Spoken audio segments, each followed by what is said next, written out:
Hi, very good morning to all of you. Today we discuss some topics in module 1.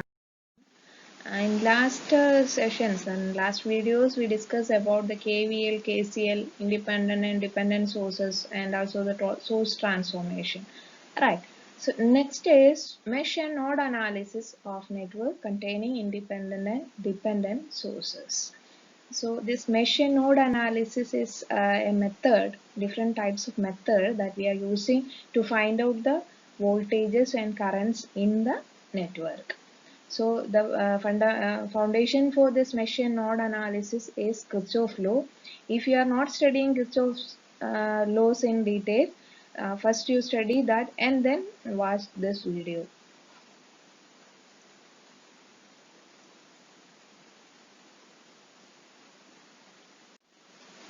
Okay, mesh analysis. What do you mean by a mesh? Meshy. Meshy means it's something around or a loop, right?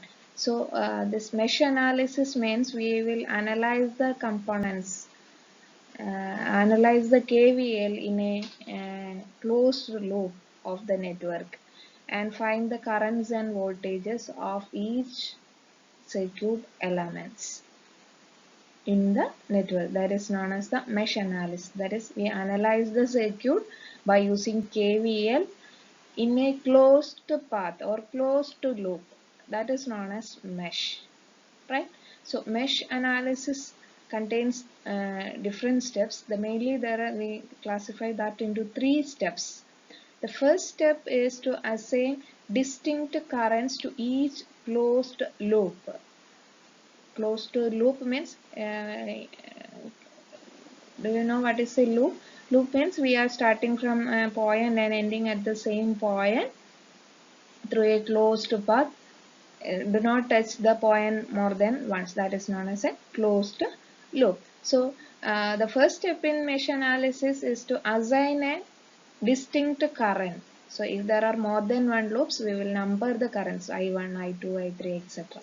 Okay, assign a distinct currents to each closed loop of the network. So each closed loop we will take it as a mesh. So mesh 1, mesh 2, mesh 3. So each mesh or each loop having one current. So that is the first one. So here we are taking first loop, we will name it as a I1 or IN or something. For simplicity, we will take it as I1. Okay. And second step, apply KVL around each closed loop of the network. KVL, what do you, I think you are already studied the KVL. KVL means Kirchhoff voltage law. That is, sum of the voltage drop across a closed loop is 0, right? So second step is apply KVL and third step is solve the resulting simultaneous linear equations for the loop currents. So by using mesh analysis we can find the current of each loop and from that we can find out the parameters like a resistance or voltage, whatever value. The question is what sometimes the question may be finding the load resistance by using mesh analysis or find the load power by using mesh analysis, etc. So if the question specified by using a mesh analysis, you have to follow these 3 steps. So the first step is to assign distinct currents to each loop and second is apply KVL. So if there are 3 meshes or 3 loops, you will get 3 set of equations and 3 unknowns, that is I1, I2 and I3. Okay, so the third step is to solve these 3 equations with 3 unknowns. I think you are familiar with the equation solutions, solving of equations. 3 unknowns and 3 equations we can easily solve by using any method, that is Cramer's rule or something like that. Okay, so keep in mind these are the 3 steps. So first we go for an exercise that find the current flow through each resistor using mesh analysis for the circuit below. This is simple circuit. Here there are 2 voltage sources, 10 volt and 20 volt, and 3 resistors R1, R2 and R3. Right. So the first step is assign currents in each loop. Here we have two loops. So this one is first loop and this one is second loop. Right. So we can solve the exercise by using different steps. So the three steps are assign currents to each closed loop and apply KVL and then solve. Right. So these steps always should be in your brain. When a question saying like that, using mesh analysis, these three steps should be in your mind. So the first step in mesh analysis is to assign currents in each loop. Here we have two meshes or two loops. So the first loop we take it as this one, it is first one, and this is second. So first mark the current direction. Here always we mark the current direction from positive side of the battery. So the current will start from here and it will be flowing like this. Okay, so the current direction will be marked as this I1. Okay, and second, here we have another battery, so the positive side is here, so the current will be flows like this. This is a simple circuit, so you can draw it easily. So this current we take it as I2. Okay, so I1 and I2. So what will be the next step? Next step is apply KVL. Can you just try to apply KVL? Here there is one source. When we are considering this loop, here there is one source, here R1, here R3. So when we are considering this second loop, here V2, R2 and R3. Okay. So when we are applying the KVL, we can mark it as 10 minus the current through R1 is I1. So I1 R1 minus, what is the current through this R3? Here there is one I1 and here there is one I2. Both are at the same direction. So we can take it as I1 plus I2 into R3. Okay, that is equal to 0. Is it understand?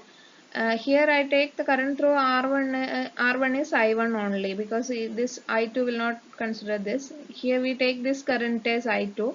So the through R3, here I1 is coming and here also I2 is coming. So through R3 there are two currents, right? So I1 and I2 both are at the same direction. So we will take it as I1 plus I2. I think you will understand this. So next loop, here we take it as this loop and this direction. So it will be 20 minus I2R2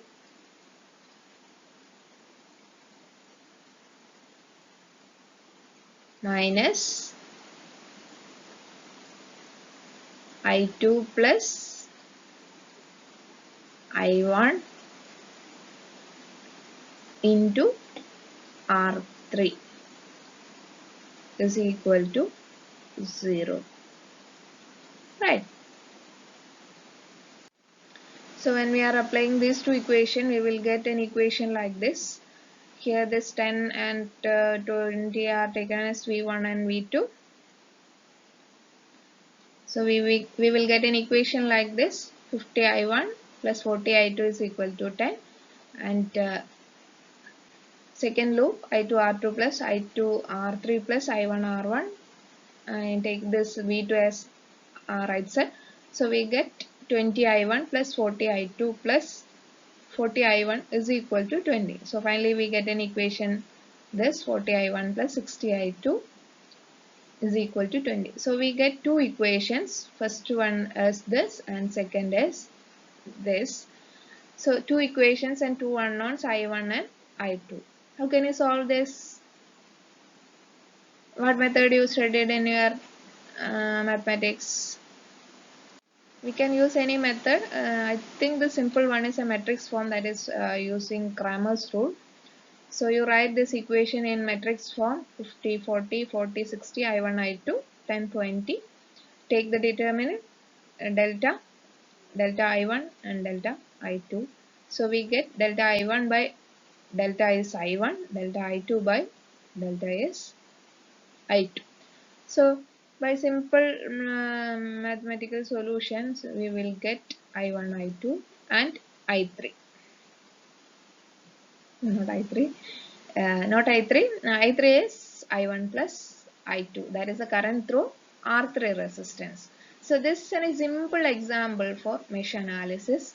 In your examination point of view, this will circuits like this will not ask. It will something more complex. So in order to get the idea what is a mesh analysis, it will be very useful. Okay, next is node analysis.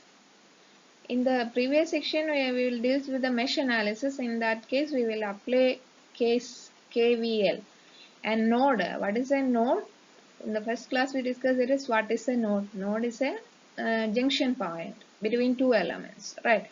So node analysis means we will do the analysis at the junction points. So since it is a junction, here we will apply which law? KV. Is it applicable to KVL? KVL is applicable for a closed loop. So since it is a junction or a node, it's applicable for KCL, right? So node analysis means analyze using KCL to solve for voltage for each common node of the network, and hence determine the currents through and voltage across each elements of the network. That is known as node analysis. So keep in mind, node is a junction point. So in order to find the junction point voltage, we need a fundamental law, that is KVL or KCL. Since it is a node, we can only applicable which law? KCL, not KVL, only KCL. Okay. So by using KCL, we can solve currents and voltages of the entire elements in the network, right?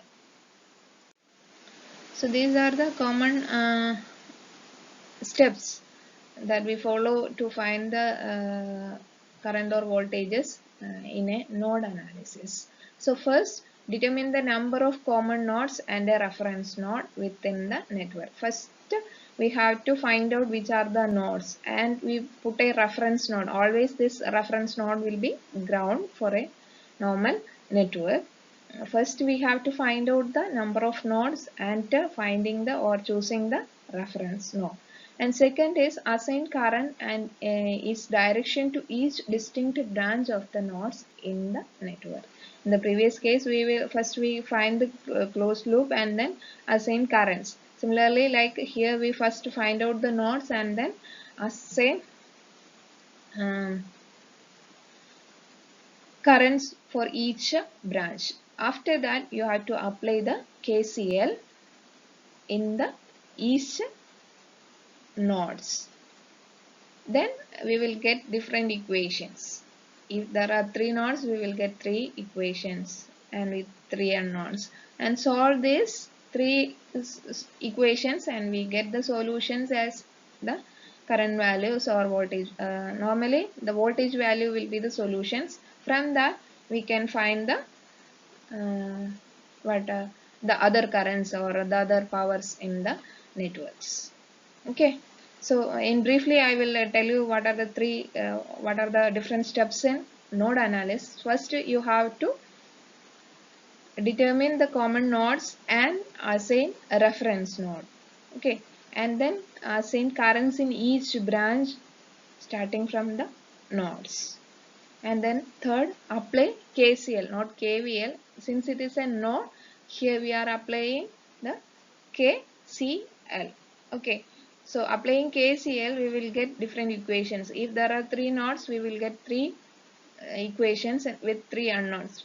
Three node voltages as the unknowns. And by getting these three equations, we can solve by using any method that previously we discussed, it using determinant or Cramer's rule. We can find the solutions.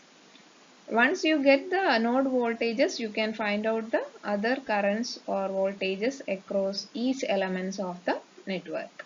Right. So next I deals with some simple example. One of the simple example in node analysis. Here same circuit that we are using in the previous mesh analysis. Here the question is find the current flow each resistor using node analysis. So one thing that you keep, remember that we can use either mesh or node for a single circuit. Okay, it's your choice. But in question, if it is specified by using node analysis, you can use node analysis only. Okay, right. So here, how many nodes are there? Can you identify how many nodes are there? 1, 2, 3, and this one is 4. This is our reference node. Okay. So here 1, 2, 3, and reference node. After getting the nodes, assign currents. Here I1, I2, and I3. These are the three branch currents. Here we are taking this I1, this I2, and this as I3. Okay. So assigning currents, what is the next step? Apply KCL. Okay. By applying KCL, you will get here I1 plus I2 is equal to I3. So this equation I1 plus I2 is equal to I3. Okay. In the last slide, we marks the currents I1, I2 and I3, and we apply by using the KCL, we can write an equation I1 plus I2 is equal to I3. Right. I1 plus I2 is equal to I3. Okay. So can you write an equation for I1 in terms of node voltages? Here the node voltage is V1 and here the voltage is VA. Node voltage means the voltage at particular point. So what is the current through this? What is the potential difference between these 2 points? V1 minus VA. V1 is 10 volt. So we can write I1 as what? V1 minus VA divided by resistance. What is the resistance? Here it is 10 ohm. Okay. So this I1 we can write it as V1 minus VA by 10 ohm. V1 is 10 volt. So 10 minus VA by 10 is I1. Right. And next I2. I2 is flowing from V2 to VA. So the I2 we can write it as V2 minus VA divided by R2. R2 here it is 20. So this I2 we can write it as like this, that is 20 minus VA divided by 20. Okay, right. Then next I3. I3 is the current through R3. Current through R3 is what? What is the potential here? VA. And this C point we take it as a reference node, right? So this is reference node. So the voltage difference between reference node, always we take it as a 0 volt. So VA minus VC. VC is 0. So VA minus 0 divided by 40. VA minus VA by 40. So we get this I1 plus I2 is equal to I3. So I1 is 10 minus VA by 10 plus I2 is 20 minus VA by 20 and I3 is VA by 40. So we can rearrange the equations like this and solve for VA. So we finally get it as VA as 11.42. Once you get the this node voltage, you can find out I1, I2 and I3 by substituting this equation. This I1 is this, I2 is this. Okay, and what is I3? I3 is I1 plus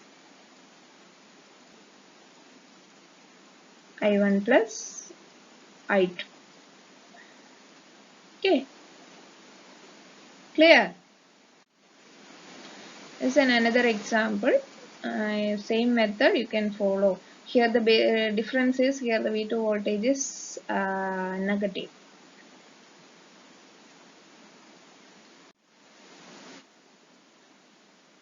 So here we take the current direction I1 and I2 direction is different.